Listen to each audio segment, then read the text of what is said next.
Hello students, I am going to teach you lesson control and coordination of class 10th. It's me Rajan sir of school Children's Paradise High School. हाँ तो ये chapter 7 NCERT class 10th CBSE board का है, जिसमें से chapter का नाम है control and coordination. Control and coordination का मतलब होता है नियंत्रण एवं समन्वय। Living organism respond and react to various stimuli like heat, light, cold, touch, pressure etc. Plant and animal both respond to stimuli but in different manner. जितने भी living organisms हैं सब कभी ज़्यादा हीट के प्रति, लाइट के प्रति, या ठंड या छूने, स्पर्श या दबाव पड़ने पर कुछ न कुछ अपनी प्रतिक्रिया देते हैं।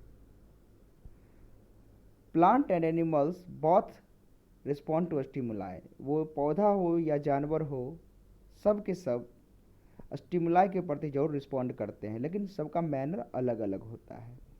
जैसे कि ठंड में अगर आपको कोई ठंडे यहाँ से छू देता है तो आपको तुरंत में फील होता है और आप तुरंत में चौंक जाते हैं, वो आपका स्टिमुलाई हुआ। स्टिमुलाई को हिंदी में बोलते हैं उद्दीपन। और प्लांट में जैसे कि लाजवंती, छुई मुई, टच मी नॉट प्लांट, तीनों एक ही नाम है। अगर उसके लीफ को अगर छुआ जाए तो उसका लीफ कंडेंस्ड हो जाता है, मतलब मुरझा जाता है, इसीलिए उसका नाम पड़ा है छुई मुई। तो सब अपने अपने रिस्पॉन्ड, सब के सब रिस्पॉन्स देते हैं, वो प्लांट हो या एनिमल, लेकिन सभी के डिफरेंट डिफरेंट मैनर से। Example, withdrawal of hand on touching hot object. कभी हम आराम से जाते हैं और पता नहीं रहता है कि कोई भी सामान है या लोहा है रखा हुआ, वो गर्म है, तो अगर हम छूते हैं उसे, हमें गर्म फील होते ही हम तुरंत में उसे हाथ हटा लेते हैं अपना, तो ये उद्दीपन हुआ, ये स्टिमुलाई हुआ। स्टिमुलाई का रिस्पांस हमने दिया। कैसे दिया रिस्पांस? हमने उसे टच किया, टच करने के बाद हमारे नर्व कोड के द्वारा, न्यूरॉन सेल्स के द्वारा हमारे ब्रेन के पास मैसेज गया कि आपने जिस ऑब्जेक्ट को टच किया है वो बहुत गर्म है। तो तुरंत में वहाँ से मैसेज बैक आता है कि हाथ विड्रॉल करने के लिए, तो अपना हाथ विड्रॉल कर लेते हैं, तो ये रिस्पॉन्स हुआ। Control and coordination in animal. It is brought about in all animals with the help of two main system. कहते हैं कि कंट्रोल और कोऑर्डिनेशन जीवों में जो होता है, जितने भी एनिमल्स में होता है, ये दो मेन सिस्टम से इसके। वो कौन कौन है? तो पहला इसके कंट्रोल करने वाला सिस्टम है नर्वस सिस्टम, और दूसरा इंडोक्राइन सिस्टम। तो हम लोग पहले बात करेंगे नर्वस सिस्टम की। तो नर्वस सिस्टम का फंक्शन क्या है, काम क्या है? To receive information from environment, पर्यावरण से सूचना ग्रहण, इकट्ठा करने का काम नर्वस सिस्टम का है। जैसे बाहर में ठंड लग रही है, आज मौसम अच्छा है, आज मौसम खराब है, इस चीज़ को रिसीव कौन करता है? हमारा nervous system. To receive the information from various body parts, stimuli and response. कहते हैं हम लोग अलग अलग तरह के रिस्पॉन्स जो है अपने अलग अलग बॉडी पार्ट से रिसीव करते हैं, स्टिमुलाई और रिस्पॉन्स करते हैं उसको। To act accordingly through muscle and gland, और इसमें हमारा अलग अलग मसल, अलग अलग ग्लैंड जो है उसके अनुसार काम करता है। स्टिमुलस, उद्दीपन, any change in environment or within that brings about reaction, for example touching a hot plate। कहते हैं स्टिमुलस किसे कहते हैं? उद्दीपन। कभी कभी क्या होता है, वातावरण में कुछ बदलाव हो जाते हैं, जैसे कि अगर हम कोई गर्म प्लेट छू देते हैं तो हमारे अंदर कुछ ना कुछ परिवर्तन आ जाता है, हम तुरंत एक्टिव हो जाते हैं, तुरंत हटा लेते हैं, वहाँ से झट से हटा लेते हैं। रिस्पॉन्स क्या होता है? The reaction of our body of the changes, जो रिएक्शन उसके बदले में होता है उसी को रिस्पॉन्स बोलते हैं। जैसे कि गर्म प्लेट छूने पे हाथ हटा लेना, विड्रॉल ऑफ आवर हैंड, ये रिस्पॉन्स हो गया। How to we detect that we are touching a hot plate, आखिर हमें कैसे मालूम पड़ता है कि हम गर्म प्लेट को स्पर्श कर चुके हैं? तो देख लीजिए, उसके लिए रिसेप्टर है हमारा। रिसेप्टर क्या है हमारा? Skin. We know that skin is the longest organ of our body. Receptor are specialized tips of some nerve cells that detect information from the environment। तो नर्व सेल एक ऐसा सेल है, एक स्पेशलाइज्ड सेल है जो कि किसी भी इन्वायरमेंट में क्या बदलाव होते हैं उसका इंफॉर्मेशन नर्व सेल ही हमारे बॉडी को देता है। तो रिसेप्टर मतलब होता है रिसीव करने वाला, रिसीवर। रिसेप्टर को ही सेंस ऑर्गन्स कहते हैं। हम लोग बचपन से ही पढ़ते आए हैं कि हमारे बॉडी में 5 सेंस ऑर्गन्स मौजूद हैं। पहला इनर ईयर, फोटो रिसेप्टर आई, स्किन, ऑल्फैक्टरी रिसेप्टर जिसे नोज कहते हैं, गस्टेटोरी रिसेप्टर जिसे टंग कहते हैं। तो सबका काम क्या क्या है? इनर ईयर का काम क्या है? Hearing and balance of the body, मतलब सुनना और बॉडी को संतुलित बनाए रखना इनर ईयर का काम है। फोटो रिसेप्टर मतलब आई का क्या काम है? विजुअल स्टिमुलस, किसी भी चीज़ को देखकर उद्दीपन प्रकट करना हमारे आँख का काम है, मतलब फोटो रिसेप्टर। स्किन, स्किन जब कभी दर्द हो, टच या हिट को सेंस करता है ये। और ऑल्फैक्टरी रिसेप्टर नोज, स्मेल, किसी चीज़ को सूंघकर पता करते हैं या डिटेक्शन करते हैं। गस्टेशन रिसेप्टर और टंग का मतलब है किसी चीज़ को स्वाद को आइडेंटिफाई करना। न्यूरॉन, न्यूरॉन तंत्रिका कोशिका जिसे बोलते हैं। This is the structural and functional unit of nervous system. ये नर्वस सिस्टम का क्रियात्मक और संरचनात्मक इकाई है। न्यूरॉन के 3 मुख्य भाग हैं। नाम है डेंड्राइट, सेल बॉडी, एक्सॉन और एक तीसरा है साइनेप्स। डेंड्राइट्स का काम है एक फिंगर लाइक प्रोजेक्शन, जिस प्रकार से आप पिक्चर में देख पा रहे हैं, ये इन्फॉर्मेशन को कलेक्ट करने का काम करता है। और सेल बॉडी और एक्सॉन जिसे कहते हैं, ये इन्फॉर्मेशन को ट्रैवल करता है इलेक्ट्रिकल इम्पल्स के माध्यम से। और synapse parts where electrical signal is converted into chemical message for onward transmission of next neuron by release of neurotransmitter. और साइनेप्स एक ऐसा जगह है जहाँ की इलेक्ट्रिकल सिग्नल कन्वर्ट हो जाते हैं केमिकल मैसेज में, और वो ट्रांसमिशन हो जाते हैं एक न्यूरॉन से दूसरे न्यूरॉन में, किसके द्वारा? न्यूरोट्रांसमीटर के स्रावित होने से।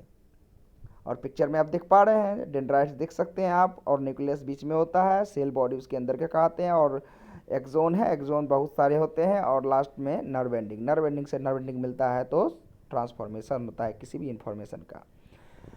साइनेप्स की बात करते हैं। The point of contact between the terminal branches of axon of one neuron with the dendrite of another neuron is called synapse.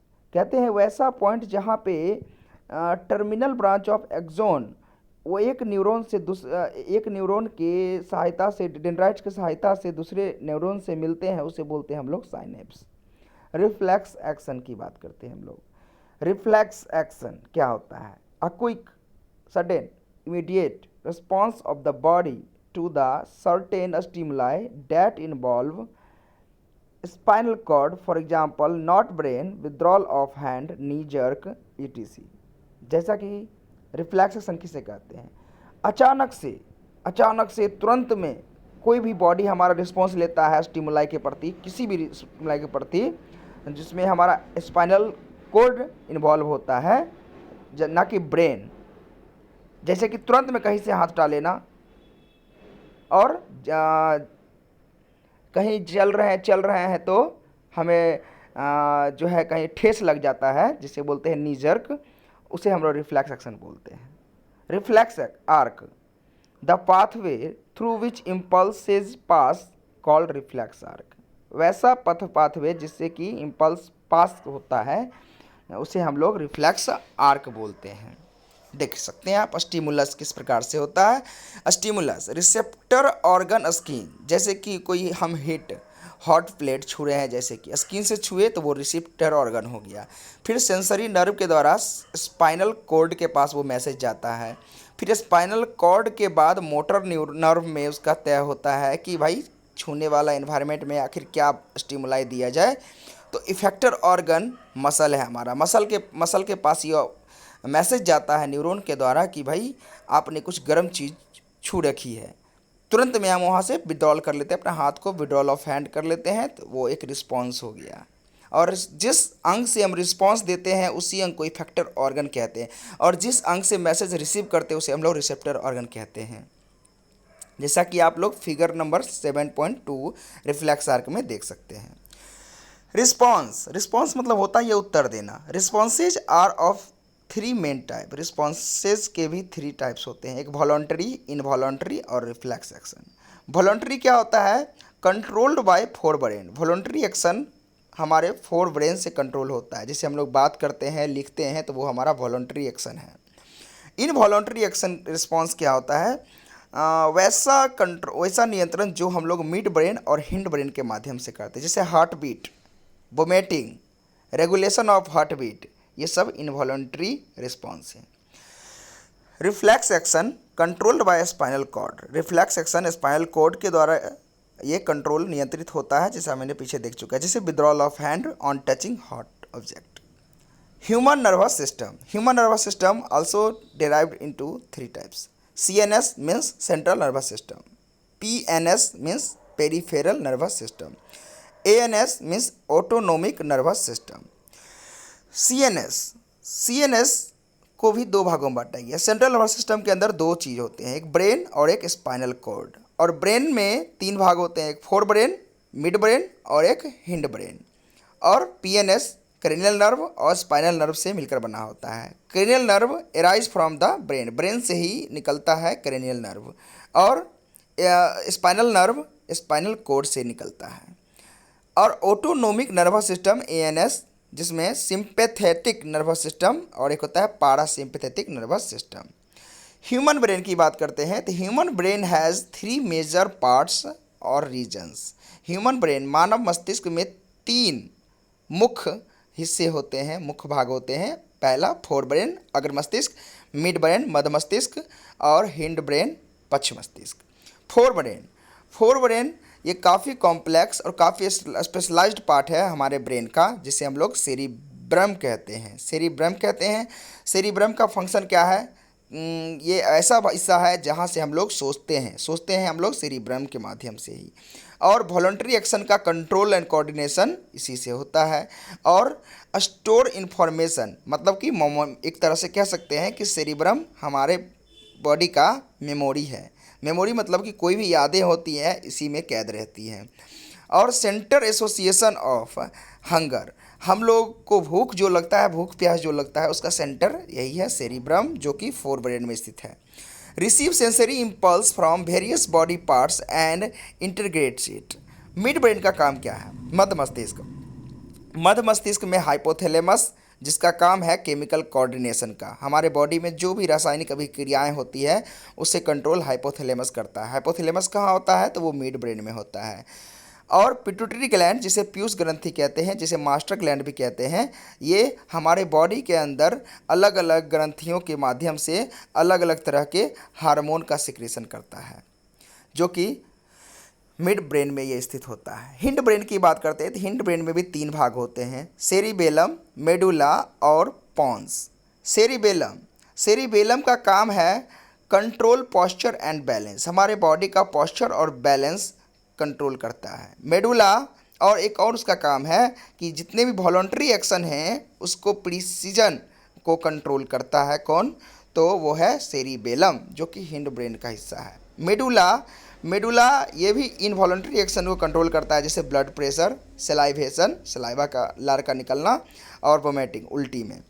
Pond's नाम जुड़ा हुआ है, लगता है लंग्स से जुड़ता है, तो इसका लंग्स जैसा ही काम है। क्या काम है? इनवॉलंटरी एक्शन में ये कंट्रोल करता है, और रिस्पायरेशन, श्वास संबंधी चीज़ों में ये कंट्रोल करता है उसे, जो पॉन्स जो कि हिंड ब्रेन का हिस्सा है। और ब्रेन का आप पिक्चर देख सकते हैं, ह्यूमन ब्रेन का पिक्चर किस प्रकार से होता है, fore brain, mid brain.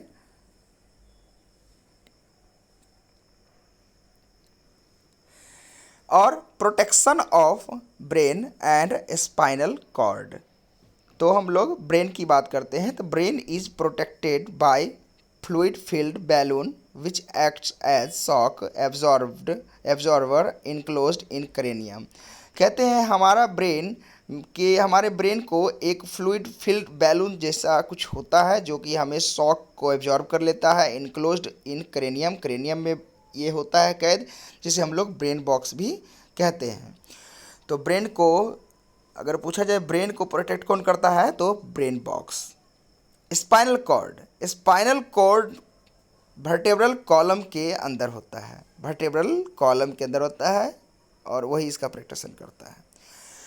Control coordination between nervous and muscular tissue.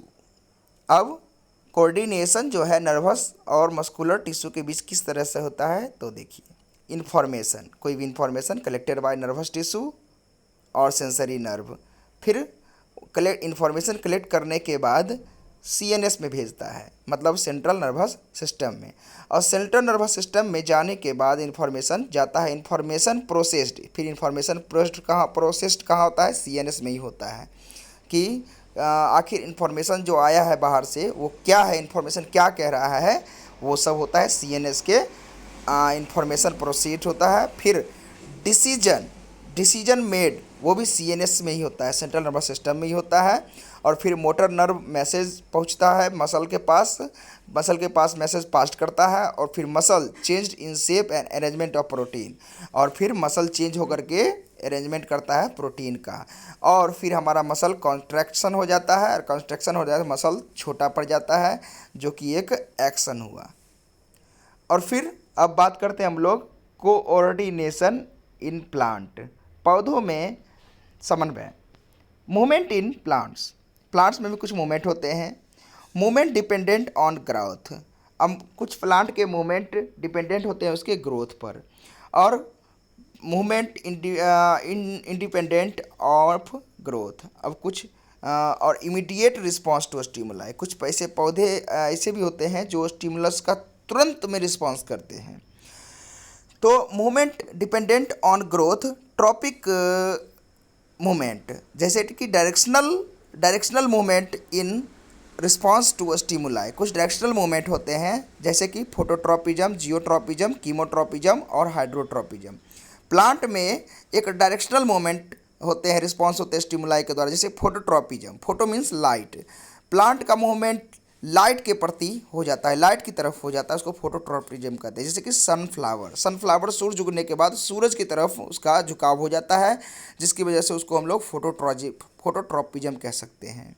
और पेड़ के जो जड़ होते हैं सो इनमें जियोट्रॉपिज्म कह सकते हैं, क्योंकि जियो मतलब अर्थ, और क्योंकि उसका ग्रोथ जो है हमेशा अर्थ के तरफ ही होगा, इसीलिए अगर उस गमला में अगर फूल आप डाल दीजिए और फूल को पलट दीजिए, और पलट देने के बावजूद भी फूल आपको आगे जड़ थोड़ा सा डेवलप करने के बाद नीचे की ओर ही जाएगा, क्योंकि उसका ट्रॉपिज्म, उसका स्टिमुलाई जो है वो आपको ज़मीन की ओर है, इसीलिए उसे जियोट्रॉपिज्म कहा गया। कीमोट्रॉपिज्म, कुछ ऐसे भी प्लांट हैं जो केमिकल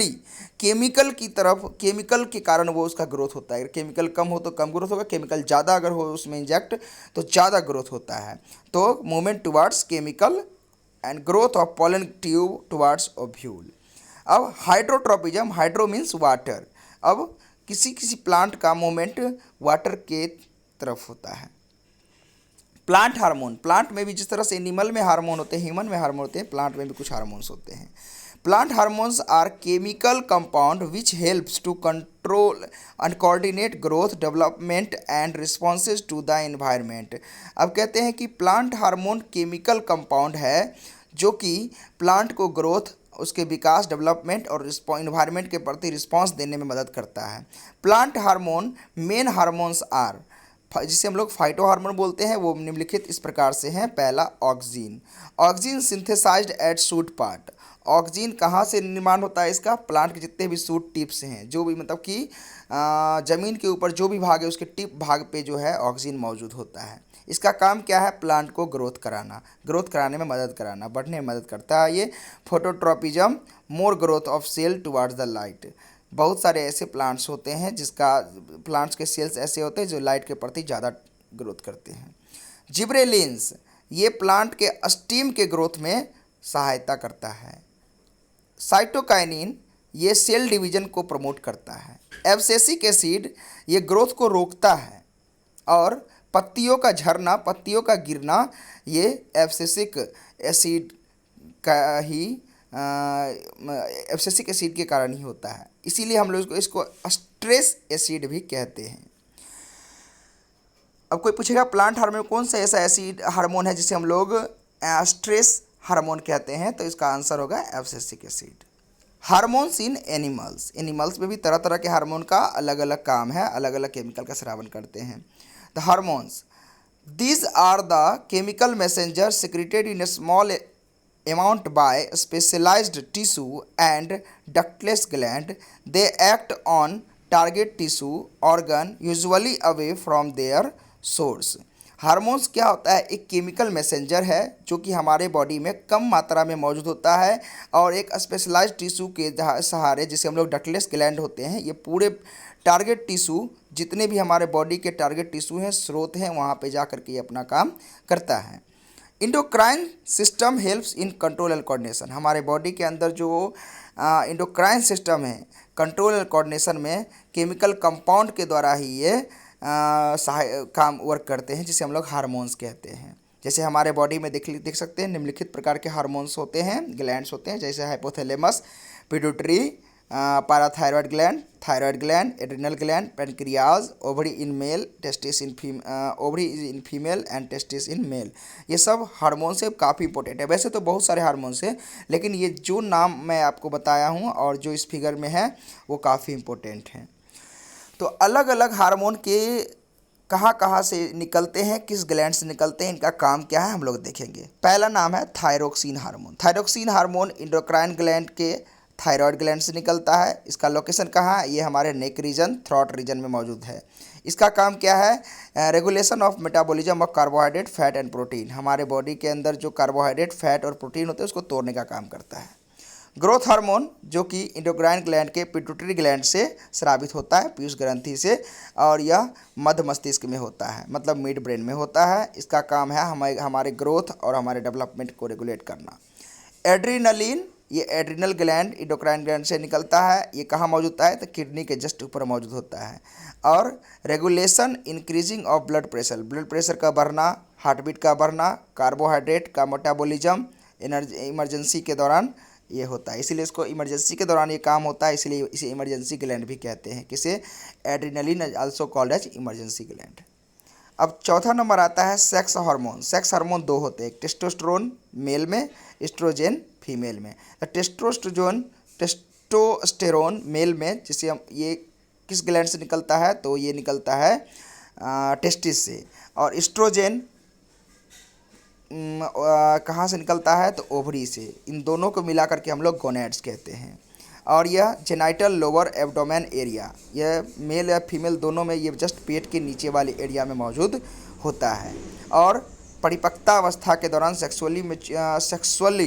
सेक्सुअल मैच्योरिटी, लैंगिक परिपक्वता के दौरान इसका डेवलपमेंट होता है, डेवलपमेंट कराता है। जैसे लड़कियों में काख में बाल आना, लड़कों में काख में मूछदारी का आना, लड़कियों में ब्रेस्ट का साइज बढ़ना, ये सब जो है यही हार्मोन का कार्य है।